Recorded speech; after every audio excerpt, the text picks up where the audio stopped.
সব মেয়েদেরই যখন শ্বশুরবাড়ি থেকে বাপের বাড়িতে আসে তার আগে তাকে সবই মানে গুছিয়ে রেখে আসতে হয়। যেমন নিজের সংসার কোথায় কী আছে সব ঠিকঠাক আছে কি না, এবং যে যা কিছু আছে সব ঠিক মতন রেখে আসতে পারবে কি না সব দেখে শুনে, কতটা সবজি আছে, কতটা কি ঘরের জিনিস আছে, তা সেই সব দেখে শুনে মানে আসতে হয়।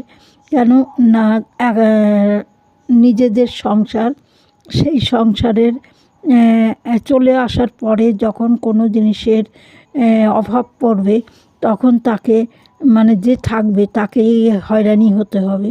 তাই সব গুছিয়ে রেখে তারপরে তাকে সব মেনটেন করে যেতে হবে।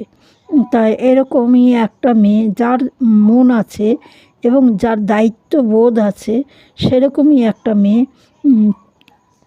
আসার আগে শাশুড়ির সঙ্গে মানে তার জন্যে কিছু রান্না করে নিয়ে যাওয়া, তার বাড়িতে সেও নিমন্ত্রণ করেছে, খাওয়া দাওয়ার ব্যাপার, এবং সেখানে শাশুড়ি শ্বশুর তারাও তাকে একটা কিছু গিফট দেবে,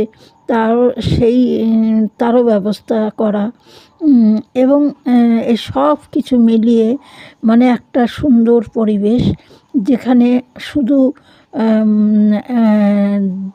দেবে আর নেবে, মিলাবে মিলিবে, এই রকম একটা পরিবেশ।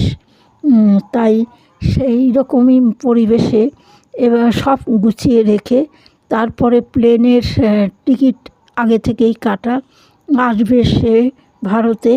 তাই দুজন একসঙ্গে আসতে পারছে না, অসুবিধে